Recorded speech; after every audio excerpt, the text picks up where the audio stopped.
Hello, everyone, and welcome back to the Triforce podcast. Oh, man, welcome back. God, it's been a while. Jeez. Wowzers. So, the first thing I wanted to talk about was Starfield came out today, officially. Oh, yes. Well, yesterday, officially. Yeah. But you've been playing it for a week, Sips, already. I don't know why. I haven't got any interest, really, in playing it. I know that, Sips, you played a lot of Fallout and stuff, so... Yeah. Like, I wonder if... Is that one of the reasons you sort of were drawn? Joking aside, I have enjoyed it, but... well, it's the other way, isn't it? Like, not everyone, there's some crazy lunatics who've been complaining that it's too woke. Really? And it's got pronouns and it's got, sorry, I did see that. Yeah, I saw some of that. It's insane, actually. Oh, wait. How are people angry? Are Are these people who didn't play Baldur's Gate 3 then? I don't know. I don't know what world they live in. I don't even think they're real people. I think they're just trolls. I think they're just trying to be famous. There are definitely a lot of people that don't like Bethesda from just for over the years. You know, there's people who don't like the engine that they use to make their games. There's people who think they haven't innovated it enough. You know, it's... Have you played Starfield yet, Pyrian and Sips? Like, what do you think? No, I did Baldur's Gate 3, but I'm not really interested in it. I'm playing Starfield. I'm fascinated. Because, I've not picked it up yet. I'm like, it's going to be on Game Pass. Okay, well, so imagine... why would I buy it? Just imagine it Fallout in space and a bit less dreary. It's a bit less... maybe hostile than Fallout. The setting of Fallout kind of means that everybody is just sort of a miserable asshole in that game, but which is part of the charm or whatever.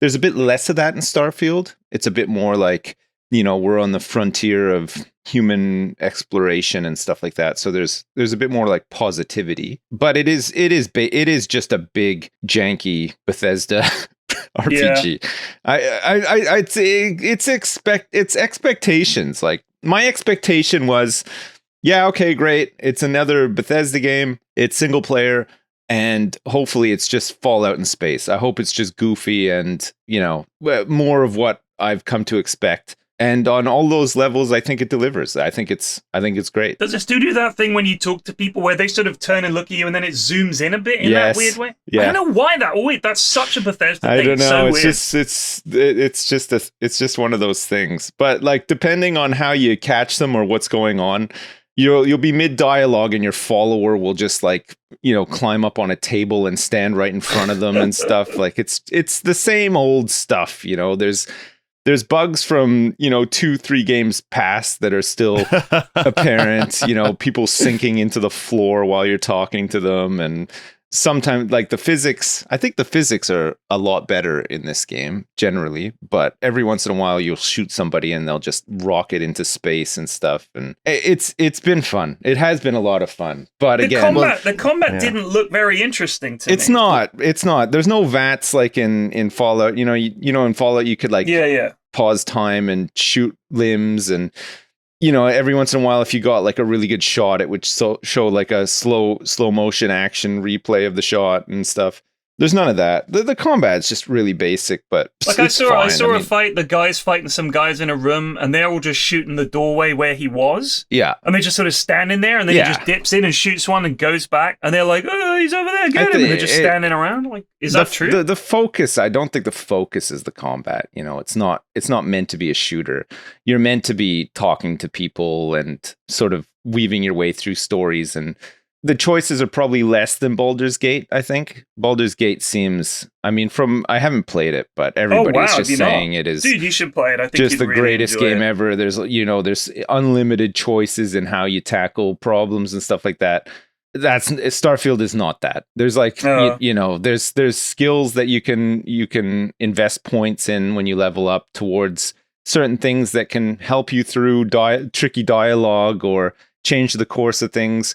But basically, it always boils down to either can I mind control this person and skip combat, or fail that and then have to fight them, sort of thing. It always boils down to those honestly, two things. I think, first of all, I think your viewers would love to watch you play Baldur's Gate 3. And second of all, it's such a good game. Yeah, I've heard it's incredible. I will pick it up. I've watched some of the scenes of the conversation and the NPC interactions and stuff in Starfield. And when you look at it, and you've just played Baldur's Gate, in a way, they're really fucking unlucky with the timing here. Or they fucked up, where they thought they're going to be a big deal. Baldur's Gate 3 wasn't anything to worry about. But equally, I don't know how many people are going to play Baldur's Gate 3 that would have played Starfield. I know tons of people who are just obsessed with Bethesda games. Sure. They played fucking Skyrim, they played Fallout, all of it. Like, that's their thing. I would say if you liked Fallout and Skyrim and you know, Oblivion and all the Elder Scrolls games and whatever, it's great. It's funny. It's a new environment. It's 20 years later than these original. You know, I was playing Morrowind and Oblivion when I was, you know, in university, and it was a very immersive, interesting experience, and it's so similar to this experience now. Like it feels like gaming hasn't really changed. Like the formula is still the same. Well, I mean, the Bethesda RPG formula has not at all changed. It's the exact same. Any sex in stuff? Can you fuck anyone? So far, I have not been able to. I think that might be working against them, because I think that's a big part of Baldur's Gate 3. I fucked a mind flayer, dude. A mind flayer. And in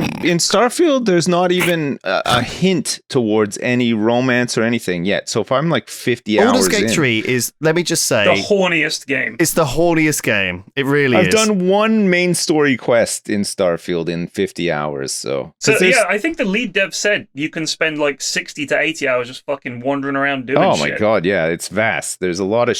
I mean, a lot of it is like... Some of it is really fun and interesting, and then some of it is just like...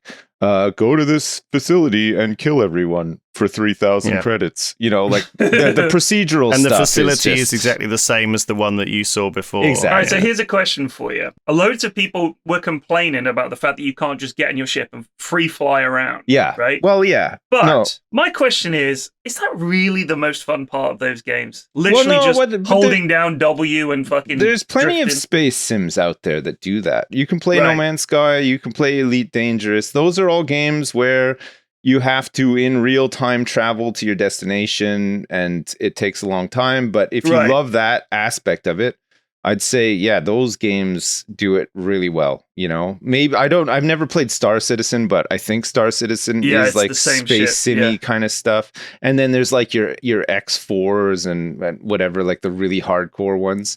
I think those all do it better. I don't think Starfield is meant to be that. People say, "Oh, it's a loading screen and fast travel simulator." But like, for me personally, I don't want to play a space sim in that game. I just want to jump around. Well, no. Did you play the Outer Worlds? I did. No, yeah. I never did actually. No, I didn't play it. It was decent. It was okay. Like it was the way it looked was really nice, and I liked the concept. It was clever. But obviously, I mean, for a long RPG style game that didn't really fit, did it? Like it was more of a story puzzle in space, right? Yeah.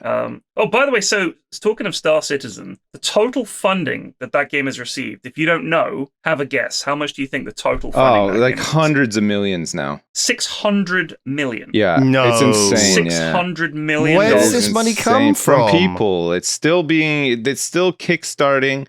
I think they had some investors come in that were interested that dumped some money into it as well.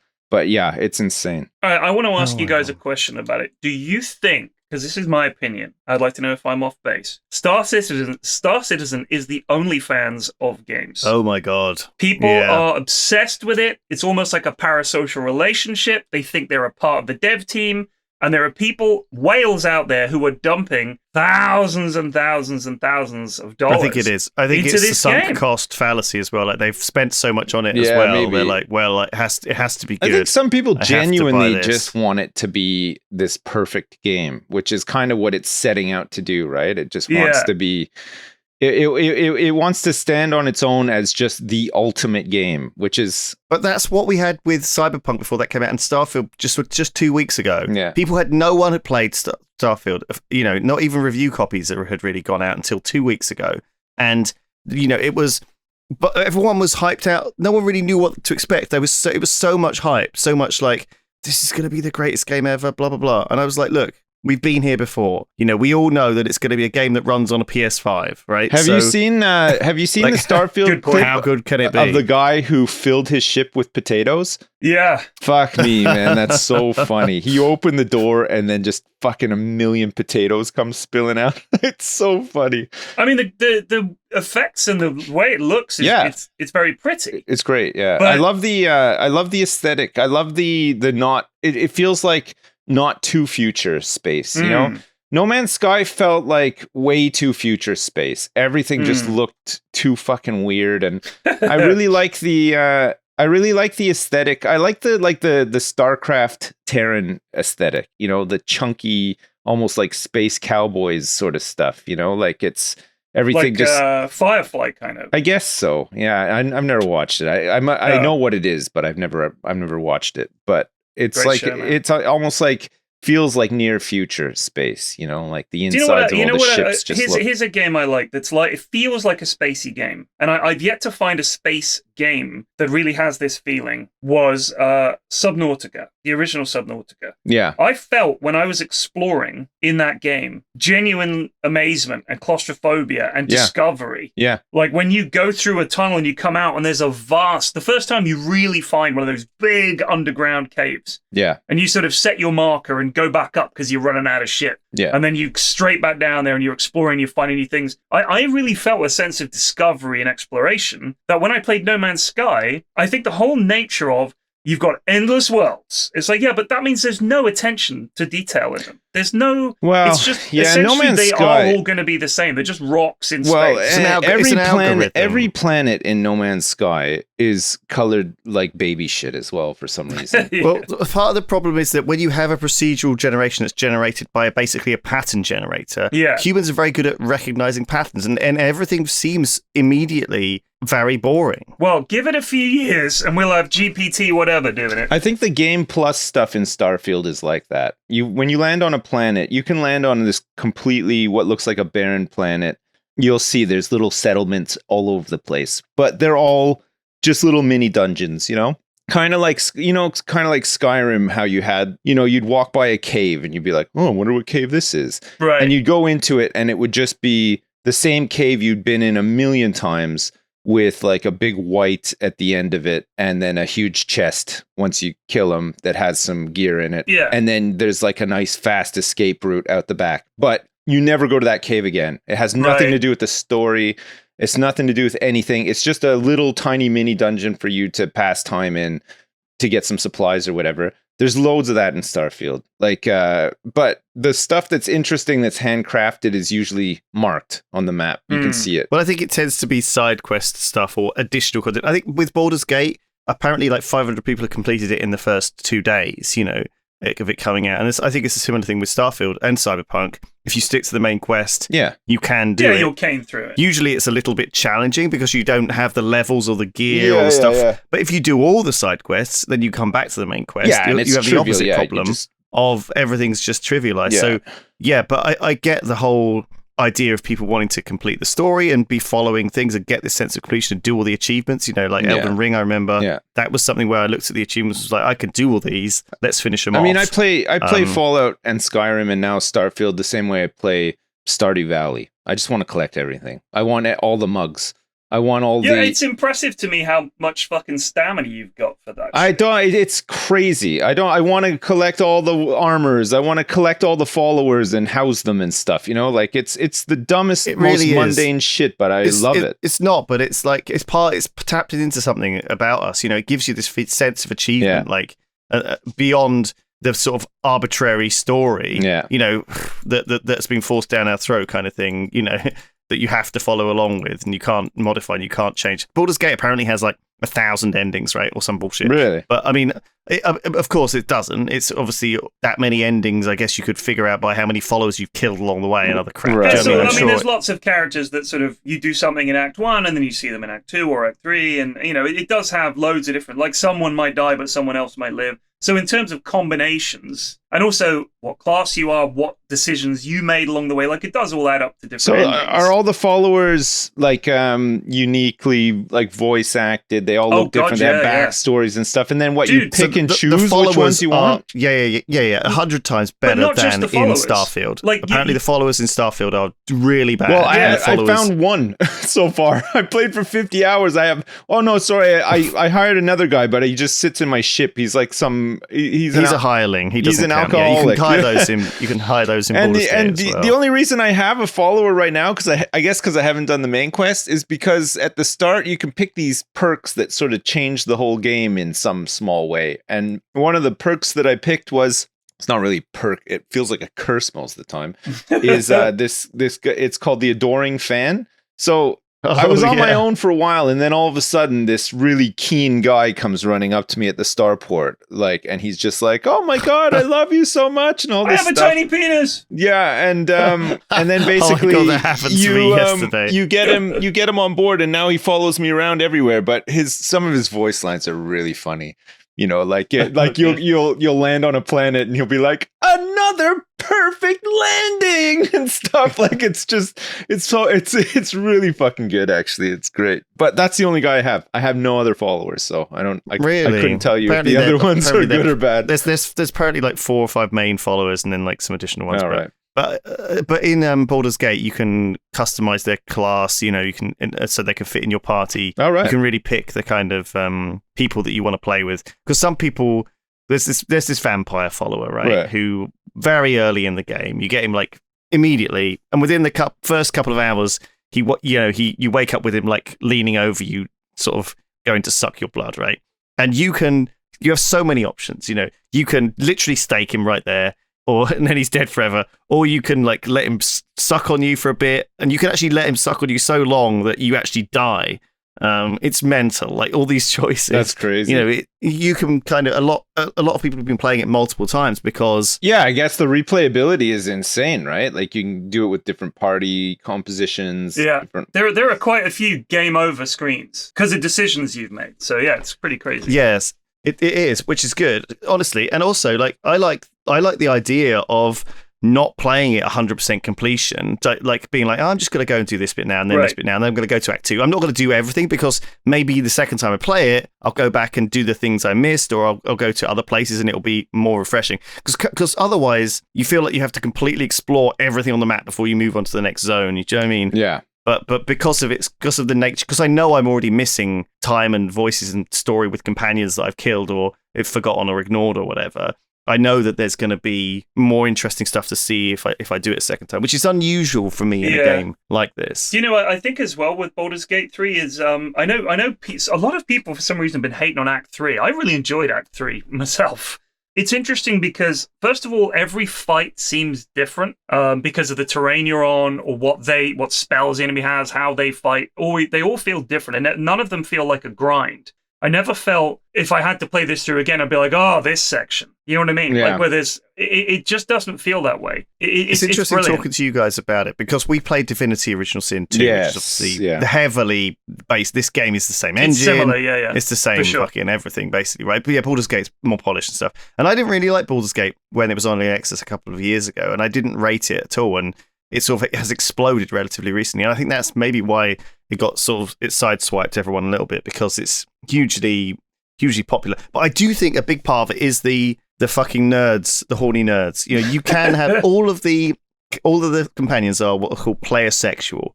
If you're a pansexual gnome with blue beard, they will all still fuck you. Well, you say that, but hang on. I tried to fuck Shadowheart. I tried to fuck Karlach. Neither of them was into it. Every dude in the game was horny for me. All right. And eventually I was like, fuck it. Fine. Like, Astarion tried to hunt me. Gale told me he loved me. I'd never even really done much with Gale. He was like, I love you. What can I say? Will tried to fuck me. He was like, come dance with me. I was like, no, dude, I'm straight. I'm not into it. I'm sorry. And he was like, gutted. And then eventually, the fucking mind flayer is like, do you want to get on with it? I was like, yeah, fuck it, mate. Fuck it. The women won't fuck me. It's only dudes want to fuck me. I'm going to fuck a fucking tentacle creature. Let's go. It was unbelievable. I did everything. Shadowheart was like, I said to her, how am I doing? She goes, I can't believe you need to ask. You're the most remarkable person I've ever met. I was like, cool, let's have sex. She was like, no. Nothing. Maybe she doesn't believe in sex before marriage. Everybody's fucking Shadowheart. Or Karlach. Oh my Everybody's god, getting it on. This sounds like my current dating situation. How's it going? No, it's fine. I've been working on Jingle Jam really hard lately for the last couple of weeks. So I haven't really used anything for the last month. Yeah. But, I guess we have learned. Jingle Jam's like only positive, right? And even though I get a lot of rejection, there's a lot of positivity in that, you know, I'm dealing with nice people who are being nice. You know, we had a charity meetup this week where all the charities came down and everyone was so goddamn nice. had really interesting things to say, and we, great stories about what their charity does and all the great work it does. All these people, really, really interesting. And Jingle Jam is just so positive. The whole process is so positive, right? People get a load of really good games for next to nothing. They get a load of really good content because we make a load of stuff. All of us get a really great time, being social and seeing everyone and having fun and doing these weird events and the poker and all sorts of stuff, right? It's so good. Jingle Jam's good for everyone. Whereas online dating feels like the opposite of that. Like every part of the process of making your profile and looking at other people's profiles, getting insights into their awful lives, because a lot of them you see a lot of awful people on there. And then finally trying to talk to someone and then either being ghosted or being rejected or dealing with that, or then maybe meeting someone that isn't like their pictures and then you have to reject them after they're really into you. Like the whole process is like, I know at the end of it, you're supposed to have a relationship with someone and that makes up for it. And I'm sure these moments are, I haven't had any, but I'm sure these moments are special when you finally get them. Do you think, Lewis, that because it has elements of a video game like Tinder, essentially, it feels like a mobile game almost. Do you think that at its core, it's about getting people to meet and there is a chance that they get along? Not a great chance, but there's a chance. And essentially, it's just a way of getting through the barrier of just walking up to strangers and saying, do you want to go on a date with me? This is just like a way of saying everyone here has agreed that we want to date. But much like if you went up and just said to someone in the street, which it does work occasionally, you're very attractive, would you like to get a coffee or whatever? The point is it overcomes that. It gamifies it. So it feels like a mobile game. Your Tinder is a mobile game, blah, blah, blah, blah, blah. But the odds of you meeting someone that you get along with and want to see again are just as slim as they are in the real world. It's just that this is an avenue to meet people. But do you think that the pressure you put on yourself is because it feels more like a game that you should be winning and you're not? Well, I think, there's two aspects to this. One is that games have become more like jobs. I like Factorio and these games and Satisfactory Sips. My God, the amount of time you put into Satisfactory lately. Like, it was like a full-time job for you building this stuff. I love it, though. And the stuff I do on Jingle Jam is I go through all these people. I try and find their contact information. I send them nice messages where I say, "Oh, are you interested in maybe going out for a drink?" It's blending together in my mind. No, not really. But it is very similar, right? And I guess the second aspect of it is yes and no. Like it feels like a game that is stacked against me, and I feel like in a sense, like it's kind of like rigged, okay? Because I'm playing poker at the table where there's just professional poker players there, But so that's my point, is that you're seeing it again as a game. But I'm not being funny, but the argument, and I've been thinking about this a bit because we've spoken about it before, that Tinder is sort of rigged and it's just all these guys at the top and blah, blah, blah. But how is that not just true in real life? It is true in real life. No, so Tinder cannot remove or replace what is essentially people's way of judging other people. And you reveal more of yourself through desperation to get noticed on Tinder, either with your bio. By the way, when I say you, I mean one, not you specifically. It's true. One puts this bio out there of photos they're trying to put on your best face. All of this, people trying to game it or do this, do that, do the other. But essentially, people are still going to go for the people they would have gone for anyway. So I think the argument that Tinder has somehow made it harder to meet these beautiful woman of your dreams or man of your dreams, and they go for these other people instead, that's true in life. Like, it's true in life. You see beautiful women and they've got a good-looking bloke, and you think, lucky bastard, and that's life. So I don't know why Tinder is the focus of that frustration. I'm not saying that it's not hard for women as well. Like, it's just as difficult on the other end, because... I know women that use Tinder, and a lot of the time, first of all, they're more successful, but that's true in real life as well. Like, if women go out and are available in, like, a club or a pub, they'll have lads all over them. Like, it's just the way it is. It is much easier if you're a woman to pull than if you're a bloke. I'm 100% on board. There's a danger element that women need to be much more careful than men. It's a different conversation. There's a whole bunch of things that we don't really appreciate when it comes to their side of dating. When people talk about Tinder as being rigged in favor of women or rigged in favor of a handful of men, I'm just saying, how is that different from real life? Dating is the other way around. Well, it's partly a cultural thing, but I don't think that's necessary. I think there is that. I don't know. Everyone I've spoken to about Baldur's Gate 3 has fucking talked about who they've been having sex with and how, or how they've some of the things they've done. Like it's literally almost the first thing that they've said.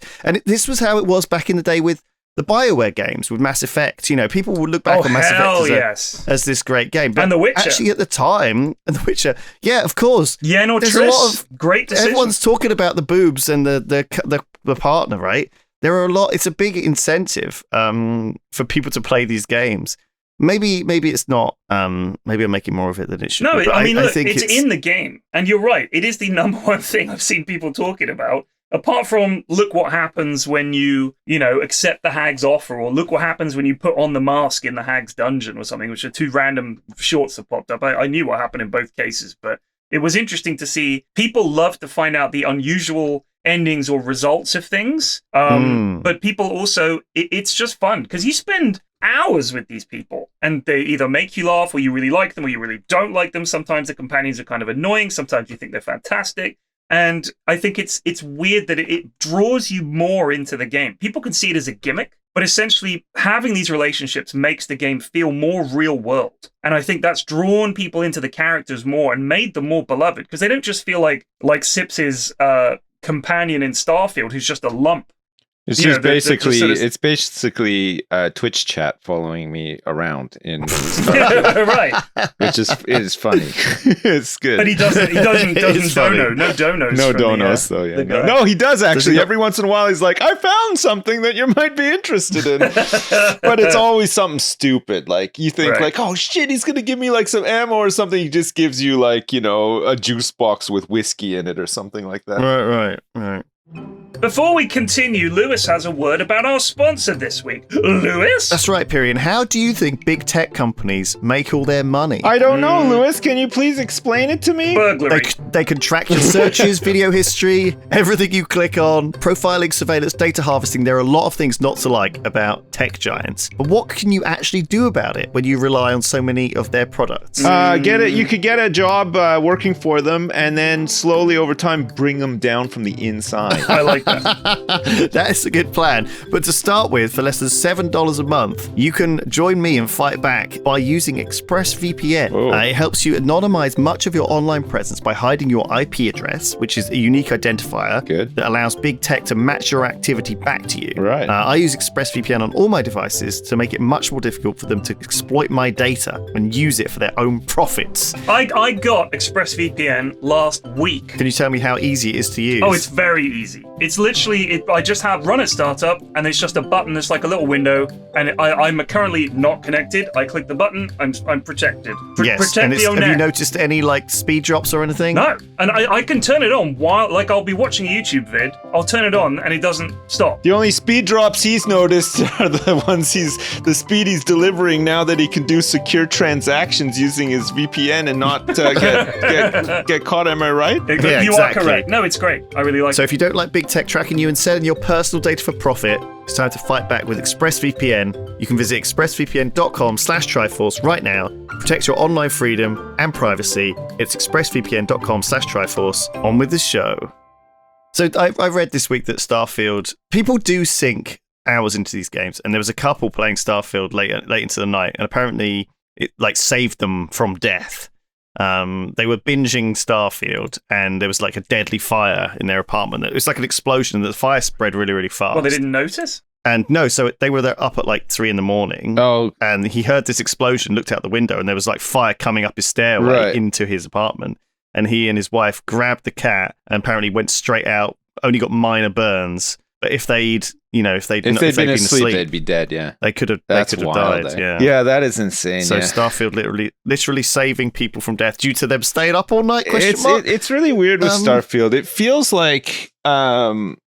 like there's more people than I expected that dislike it. But again, like I'll just reiterate. I think if you liked Fallout 3 and 4 and Skyrim and stuff, it's a very safe game in that sense. They haven't changed much of that formula. It didn't feel like as much. Whether that is a good or a bad thing for you, but I mean, my expectations were that it would be that. So for me, my expectations have been met, so I'm quite happy just, meandering through it. I don't think it's the greatest game of all time, but it's been fun to play. Like if something amazing came out tomorrow, I would probably just play that, but you know what I mean? But so do you think it's like an exciting new IP? Because I feel like the Fallout world, even though Fallout wasn't a game I put a huge number of hours into, I played it, and I did enjoy it. I mean, it got very depressing after a while. I love the Fallout world as well. I love the nuclear punk. Right, but that look is so unique. I look at all the Starfield stuff, and I think it feels very vanilla. It feels like it's almost like it's low risk. Yeah, it is. I think everything about it is pretty low risk, though. It is very low. You're right, and that's what the Outer Worlds tried to break away from with their sort of zany, punky looking. There was always like rocket punky kind of vibe. It felt like goblins in space, really. Yeah. The sort of level of technology. The thing is, the game to get it early access is an expensive game. To get the digital premium or whatever version.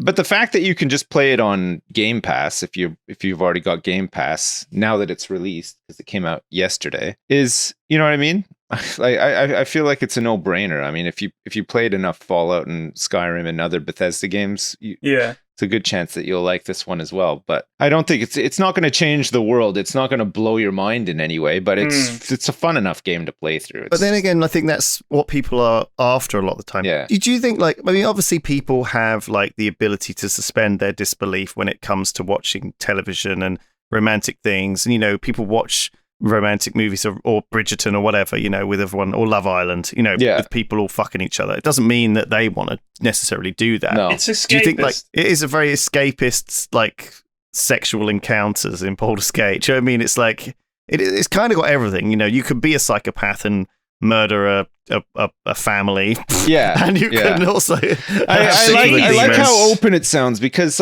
one thing that I like that there's sex and sexuality in the game and stuff, but it does seem like such an obvious thing to go for in any game, right? Especially considering gamers. And I'm glad there's more to it than just that, I don't want to just play a game where the whole thing is like, fuck, you're fucking someone. It's not like that. Yeah, I'm glad it's not. No. That's clearly only a small part of it, but it's certainly it's exaggerated. But then again, you do see it it kind of can't help itself. You open the inventory screen and you're putting someone's armor on, and you notice they're having an underpants slot, and you mouse over it, and it's they've got, every character has some special underwear, right? Which has got some little, and you could take it off, and you could swap their underwears around. Do you know what I mean? So here is one thing about it though that I think is what separates it from what Sips was saying. Is I don't want it to just be a fucking hump fest. I get it. Is it essentially it does bind you through the game to these characters, and sometimes you get in a relationship with them and they're like, oh, I love you, you're fantastic. But for most of the characters that certainly the ones I've played with so far, you have to make some fucking hard decisions regarding those people. So it adds another layer of concern about, oh shit, is this the right decision for them? You actually start, I was really oh shit, what do I do? Really big decisions about their future. And sometimes you just have to listen to them and say, yep, if that's your decision, fair enough. Sometimes you want to try and talk them out of it. And it is interesting. I think by adding that element of attachment and bonding that you get through those relationships with the characters, it makes the decisions you have to make about their future much more impactful than they would have been. Yeah, plus you've leveled them up, and you've had them fight with you for a long time, and you've learned how to use them, and they're quite an integral part of your battle system, and the battling isn't easy. No, it's hard. Is it like Divinity, like one small fight with crabs takes 3 hours? It can be like that. It's not as frustrating. I think the few things they changed was the movement is much better. I found Divinity punishing in terms of the range of things. Right, yeah. Felt very low. I feel like this is more dynamic, and you get all kinds of spells and items that help you. That was fun to play when we played it together, though. It was quite fun, wasn't it? Fun.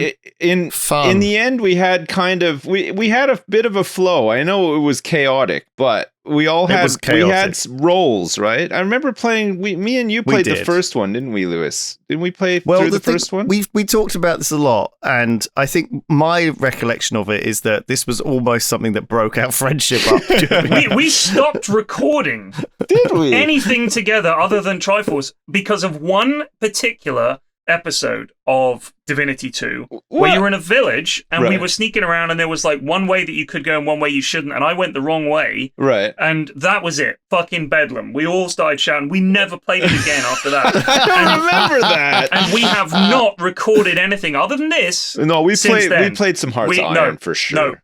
No, we stopped. No, That really, was was it. that the last Yeah, thing we that was it. recorded? I'm 99% sure we stopped. So should we We were get like, this isn't should we get the working. gang together again and play through For Baldur's Baldur's Gate. I have, dude. I have been I'm asked so down for much it. about this. Like, when are you Yeah, going to if do you a haven't Double played it Dragon? yet. Yeah. I'll do it with you. Okay. Yeah. I haven't played it, so you guys can be my Sherpas through the game. I haven't played it at all. You can People show are going to me be the so hyped. If we don't do this, we're going to get asked about it even more. When are you going to do it? You said you're going to do it. When are you going to do it? You said you're going to do it. So if you guys want to do this, we actually have to do it. Okay. We could stream it though if you wanted tips on yours. We could do like a Well, weekly if you guys stream. want to stream it, we can do it. Yeah, I don't mind. But then, I mean, if Yeah. people want to see it put on it on YouTube. YouTube. Yeah, I don't We'll put mind. it back. We'll put it on YouTube after. Yeah. All right. All right. Let's Fucking find a hell, time. you guys are committing to just Is it a long game? Like, will it take us a long time? 60 hours. That's okay. that's to play through it in a pretty steady clip. Right. Okay. Is there a lot of sidetracking and stuff to do? So Is it the a map vast game? It's not open world.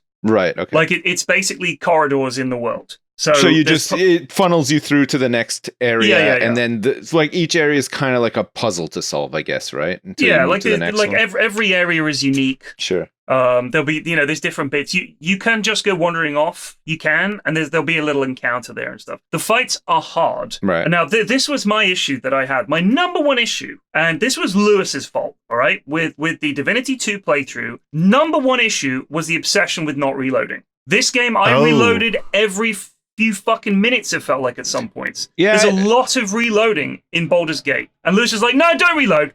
And you were like, no, don't reload. It's like, lads, we can't do this. Like, we're going to lose. No, I get it. But I do like winging it, and I do like coming out of a situation not ideally, but still coming out of it. You know what I mean? Okay. Unfortunately, there's a lot of bits in these games where you'll literally open a door, an orb of fire will come out and annihilate your entire team. Yeah, and you're like, then two you'll be people like, are dead, and you have to use all your So you fucking have- healing you have stuff to and all your, reload. yeah, it's Yeah. like, well, that's a reload. Like, but if Because then we're you going to do- be resistant to that shit, this is going to That's be it. so fucking frustrating. No, it's fine. There'll be free reloads, free refills. Free refills on all of your Pepsi purchases or I Coca-Cola. promise. If you. And also, let's Right. talk about loot. What about it? Chris, you don't need everything. Well, you never know when you might need some No, stuff. trust me, because I played through and I collected a lot of shit. Right. There's a lot of stuff you do not need. Is there like a base or anything where your Yeah. followers can chill out and you can Yeah, You got a little camp, yeah. And you can send stuff to camp. and can you decorate your camp? No. Oh. Like, I think you can. You can put boxes around and stuff, can't you? Yeah, I don't think it's not You like can't, that's you really can't changes, stash actually, all the doesn't it? junk that you pick up or anything? No. Oh. The only crafting thing, thank God, is alchemy. Right. Like, you can collect herbs and you can do potions. right. But there's no sort of like, oh, you can make a shitty +1 plate armor. And honestly, selling stuff isn't that big a deal. Right. Because a lot of the time, there's no way to just sell stuff at camp. You have to load it onto your guy, go find a trader, sell stuff, and then, and also there's an encumbrance system and all the rest of it. So in Yeah. terms of like goblin-style looting, it's out the window. You just can't do it. Most stuff you just don't need. And I ended the game with tons of money, and I was like, I didn't need half this money. Yeah. All right. Well, I mean, old habits die hard sometimes, so I know. you'll just have to call me up on it. Yeah. Let's see how it goes. I'm down for this. All right, what class in are you gonna play? principle. I like sneaking around, I like a rogue or something. All right, if there's- rogue is good. I So like I that did a sort of rogue thing. playthrough first time I played it. I did Right. a rogue run all the way through. Right. And you can end up with some really nice builds. I recommend double hand crossbow. You end up with some very pog ones in the game. Right. And you can fucking blink people from miles away. Bink, bink. And you do tons of damage. Pretty good. Good. Lewis. Well, there you go. I'll be a Lewis, you're always a magician. I think you need to be Yeah. some sort of wizard, a mage. I was Or going to like do a a mage warlock. playthrough. But What I'm about a I'm demon? happy to do a paladin playthrough or something like that. paladin. Oh, Most wow. popular class, apparently. So Really, I kind of wanted paladin? to just do a raw fighter. But yeah, Yeah. paladin's the number one class. Really? Was it? Yeah. So if we do it as 3, we're only going to have one companion. That's going to be a big decision. Oh. Yes. So we'll have. So it's on. You only have a team of 4. Yeah, it's 4. Well, we could just make our own companion though. We don't even have to use one of the standard ones. You just make But then your own. we don't have any of the story elements of the companions. We'll just have to fuck each other. Oh my god. We need to get one companion. We all fuck them Oh my god. all at once. Jesus. So how does the dialogue choice stuff work then? Is one person like the master? I think it would be you, yeah. So Or do you vote on me and things? Lewis have played it. Right. So we're your companions essentially. Right. Okay. So you'll have to play it, and we'll just hands off. And we won't and say I'm gonna let anything you do about whatever you the want. story. Right. We'll just let you. You'll just let me. do what you You'll want. just let me experience. We'll live it with the consequences. living companions at my side. Yeah. Okay. But I haven't played all of it. I've only done Act 1. And a bit of Act 2. So I finished it. It's amazing. I don't know if you'd It's like. excellent. I don't know if you'll like Starfield, Lewis. I honestly don't know. I feel like you might, but I don't know. It's. I guess. Well, it's on Game Pass, so just give it a try. But I will. The Outpost stuff is kind of fun. I just don't have. I just don't have, because I'm doing Jingle Jam stuff. I just don't have any free and Yeah, time. that's the also, I problem. do have to say, honorable mention in Starfield to the shipbuilding is really, really neat. It's cool, and you can make some whoppers as well. Fuck, you can make some really big ships, and like people have made like Millennium Falcons and like Star Destroyers and like all sorts of stuff. They don't look like amazing, but there's lots of parts. There's lots of cool. Like, I like that you can do components that. and That's stuff. cool. Yeah, But you can't fly around in them. It's just combat, right? Isn't it just There's combat? combat, and then like when you fast travel anywhere, you land on a planet and stuff. There's always little cutscenes, so you get to see your ship quite a lot, but you get to see it cinematically, which is kind of nice too. I see. You know, so it's not bad, and the builder is neat too. It's like Nice. We're going to have to title this podcast an entire podcast about Baldur's Gate 3 and Starfield. But we don't. So to be they're fair, two we don't talk big about games that and they often. just come out, and you Yeah. guys have played a ton of Baldur's Gate, and I've played a ton of Starfield. So But also, how often do we just talk games on the podcast? yeah, I mean, yeah. we Not are very all often gamers. these days. This is the first Yeah. episode in probably a good couple of years where we've just talked about games. Yeah. Sometimes it's got to happen. It's what we do for a living. We all love games. City Skylines 2 is coming out soon as well. I played that a bit at that event, and it's so far what I've seen is really nice. So I did a video that'll with be a Lewis good and one. Shadow and Tom. And it was fun. It was fun. Before we wrap up, let me just say we went on a mini vacation right before. My kids are back to school. Flax, I guess yours are too. Yeah, they're both at big school today. They're both at big school. Wow. Yeah. Okay. Well, my son started big school, which he's getting on with okay, and then the baby isn't at school yet. Yeah. My middle one has just started year 3, which he seems Nice. fine with. Yeah. Oh And my God. we did a mini vacation. We went to London for 2 nights. Right. And the idea was that we were going to take the baby to see In the Night Garden live, which Where was it? Where was it though? in Bromley. Well, Yeah, this is yeah. what I was actually going to say. So I saw someone talking about this. Well, someone was talking about it the other day, and they were saying how In the Night Garden works for babies because it's familiar, it's soothing, Yeah, it's something they yeah. know already, it's repetitive, And it plays at just bedtime like as well. Starfield. Yeah, yes, exactly. Yeah, it's very soothing for big man babies.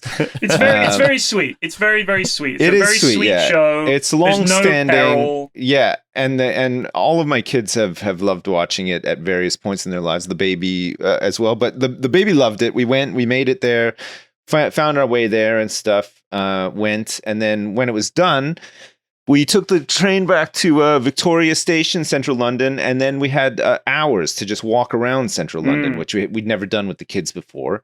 So we're walking around looking at, we took them to see Buckingham Palace, and we walked down the Mall and went to Trafalgar Square, and just did just walked around everywhere looking at With the stuff. baby in a pushchair. Yeah, the baby was sleeping in her pushchair. It was pretty good.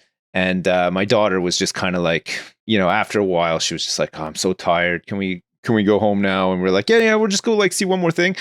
So we do all this. We get to the end of it, and I turn to my son and I say, "What'd you think of London then? You got to see Big Ben, you got to see everything. What'd you think?" He's like, "It's really weird." Why? And he's like, "Why are there so many statues of naked babies?" And I was like, "What the fuck?" And then I thought about it. I was like, "Yeah, there are lots of statues of Loads of naked cherubs. babies. There's just little naked babies everywhere in London. So next time you're in London, see if you can Yeah, spot do a little loads baby- of naked statues baby of count. naked babies. Yeah, there's fucking tons of them, it turns out. So there you Well, go. I went down to Bournemouth last weekend. I hadn't been down home in a while. I hadn't been out in Bournemouth in years. Went down there to see a friend of mine, and a group of them, but him in particular because he's not well. So we all wanted to go down and cheer him up. And we went out to a bar in Bournemouth town center called The Post, which is like themed around a German bar, but in the evenings they just put banging tunes on and everybody gets on the tables and dances. Oh, that's nice. We drank a load watching the football at my mate's house. Then we went into town and drank a load in the bar and got really pissed. And then some of us went on to a club, which I hadn't been to a club in years, called Canvas, which is up the hill. And we went there and we were fucking battered by the end of it. It was great. But I fell off the table to dancing in the Post, and I really fucked my arm. It's all purple. My whole forearm is purple, and there's a big lump on it. Yeah, I mean, I didn't notice it till I got home, and I had like an egg-shaped bump on my arm. Oh. I must have just fucking slammed it into the table. Oh, that's the worst when you're drunk and you hurt yourself, and you don't realize till the next day that you've actually really injured yourself. But it's like that. I haven't done that in years. I felt young again. Like getting wounded on a night out, not in a bad way, but coming back with those little war wounds from your night out. It felt good. It felt good. Yeah, that's good. Yeah, it's nice. It's, man, you're so. I like how Simpson's son is like noticing stuff. You know, it's with that new eyes, that fresh look at the world, and you're like trying to recapture. But it was fun. It was really fun. We didn't feel too out of place. I mean, a lot of the people there were much younger, but there were a lot of people around our age, and several people tried to guess my age. I don't know why they were trying to do it. Nobody had me at above 40. Not one person. Oh, there you go. I felt good about it, but then I woke up the next flattering. morning. Yeah, but then I realized young people don't know what people in their 40s look like. They think if you're 40, you look like you're 60. Yeah. That's the thing. They just don't know. No. So they were like, 38? It's like, nice, but you are out by a decade. Like, what are you thinking? But they just don't know. It's quite sweet, really. The first job that I got when I was in Jersey, I was working for like a small company, and the guy who hired me, I went to the interview, and like it was fine or whatever. But I thought I was like 23 at the time, and I thought this guy was like easily 60. And so I got the job, and a couple of weeks in, like we were just talking or whatever, and he's like, and he mentioned his age, and I was like, wait, how old are you? And he's like, oh, I'm 31. I was like, what? In my mind, you are 60. Like, how are you only 31? That's crazy. 7 years older than you. Yeah. But I think you can act a lot older than you are as well, right? Yeah, that's sometimes. a big thing. And the way you dress and equally, well. you can act a lot younger than you are too, and I think that helps. Oh, and the hair, for sure. Oh, yeah. You know, Yeah. Absolutely. Yeah. So I think you see it all the time on dating sites as well, right? Like someone's first picture, you'll be like, oh, they look about 23, and you scroll down and they're like 43. And you're like, what? Yeah. Filters. They got filters. How did this happen? That's how everybody uses filters. Yeah. And the other way too. Sometimes you'll say, "God, this woman looks like she's 43," and you'll scroll down and she'll be 23, and you'll be like, "How? How's that Smoking. Smoking. Yeah, Smoking. very weird." Yeah. Anyway. Thanks everyone. We'll be back. We will be back. Beautiful. Be good to each other. Play games. Play. Oh yeah. Kiss. Go for kiss it. your companion for me. Kiss your companion for you. Yeah. Yes. Say hi to Shadowheart. Tell her I said hi. Tell her I still resent it, but it was nice to see her. All right. We love you. Bye. Goodbye. Peace. Goodbye.